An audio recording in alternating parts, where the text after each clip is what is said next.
Hello, ഇന്നൊരു cooking video ആണ്. നല്ല അടിപൊളി കൂണ് കിട്ടിയിട്ടുണ്ട്. ഇത് 200 ഗ്രാമാണ്. 200 ഗ്രാം 80 രൂപയായിട്ടാണ് ഞങ്ങൾ വാങ്ങിച്ചത്. ഞങ്ങളുടെ സ്ഥലത്ത് കുടുംബശ്രീക്കാരാണ് ഇതിൻ്റെ കൃഷി നടത്തി എല്ലായിടത്തും വിതരണം ചെയ്യുന്നത്. അപ്പോൾ നല്ല ഫ്രഷ് ആയിട്ടുള്ള സാധനം തന്നെയാണ്, ഒന്നും പേടിക്കാൻ വേണ്ട. അപ്പോൾ ഇത് ആദ്യമായിട്ടാണ് ഞാനെല്ലാം ഉണ്ടാക്കുന്നത്, എൻ്റെ ഹസ്ബൻഡാണ് ഉണ്ടാക്കുന്നത്.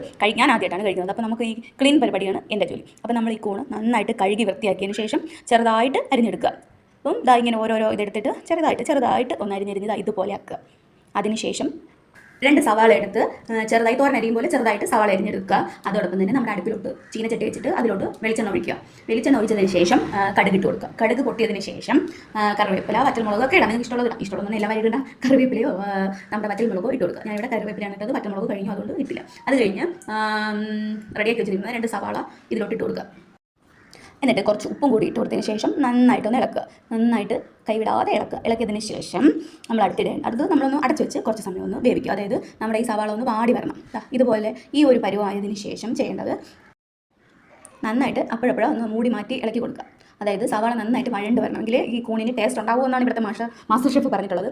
അതിലോട്ട് നമ്മളൊരു 2 പച്ചമുളക് ചെറുതായിട്ട് അരിഞ്ഞതും കൂടി ഒന്ന് ഇട്ടതിന് ശേഷം വീണ്ടും അടച്ചു വെച്ച് തന്നെ വേവിക്കുക. അത് കഴിഞ്ഞിട്ട് നമ്മൾ ഇടേണ്ടത് കുറച്ച് നമ്മുടെ മഞ്ഞൾപ്പൊടി കുറച്ച് ഇട്ട് കൊടുക്കുക.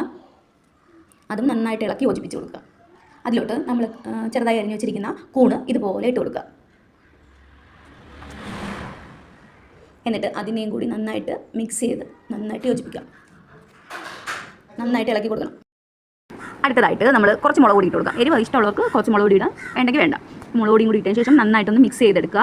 നന്നായിട്ട് ഇത് ഫ്രൈ ആയിട്ട് തന്നെ എടുക്കുക. നല്ല ടേസ്റ്റാണ്, അടിപൊളി രുചിയാണ്. അപ്പോൾ ഒരിക്കൽ കഴിച്ചാൽ നമുക്ക് കഴിക്കാൻ തോന്നും, അത്രയ്ക്ക് ടേസ്റ്റാണ്. ചില വീഡിയോയിലൊക്കെ ഞാൻ കണ്ടു ഇതിൽ തേങ്ങയൊക്കെ ചേർക്കുന്നത്. ഇതിൽ തേങ്ങ വേണ്ട, പക്ഷേ നല്ല ടേസ്റ്റാണ് കേട്ടോ. ട്രൈ ചെയ്യണം.